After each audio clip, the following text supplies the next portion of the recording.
আসসালামু আলাইকুম রহমতুল্লাহি ওয়া বারাকাতুহু। এখন আমরা আছি বাঘাবাড়ি ব্রিজের উপরে। যে ব্রিজটা দাঁড়িয়ে আছি, এই ব্রিজের এইদিকে দেখুন নদী, এদিকে যে ধান আছে, ধানগুলো ডুবে গিয়েছে। হুম এখানে অনেক লোক মাছ মারছে। এখানে এই নদীটার নাম হচ্ছে সোনাই নদী।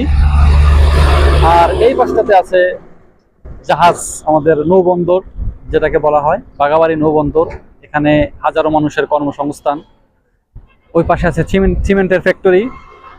তারপরে এখানে জাহাজে করে মালামাল আনলোড করা হয়। সার, তেল, কয়লা, অনেক ধরনের পণ্য এখানে আসে।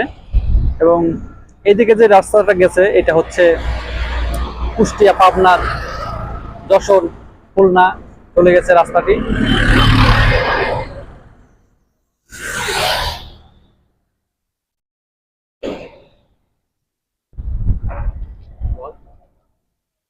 আমাদের গ্রাম বাংলার প্রাকৃতিক সৌন্দর্য দেখেন আপনারা।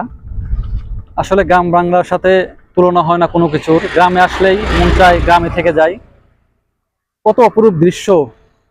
এখানে কৃষক ধান কাটছে, ধানগুলো কিন্তু পানিতে জোয়ার আসার কারণে কিছুটা তলিয়ে গেছে। যখন এখানে পানি এসে ভরপুর হয়ে যাবে তখন একটা অন্যরকম একটা মনোরম দৃশ্য হবে।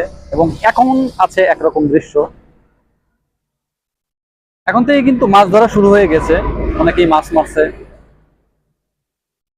অপরূপ গ্রাম বাংলার প্রাকৃতিক দৃশ্য, আপনারা চাইলে আসতে পারবেন। এবং এই পাশটাতে আছে হচ্ছে আমাদের বাঘাবাড়ি মিল্ক বিটা, বাংলাদেশের বিখ্যাত। এটা কিন্তু ওই যে লাল যে সবুজ যে বিল্ডিংটা দেখতে পাচ্ছেন, এটাই কিন্তু মিল্ক বিটা, বাংলাদেশের বিখ্যাত।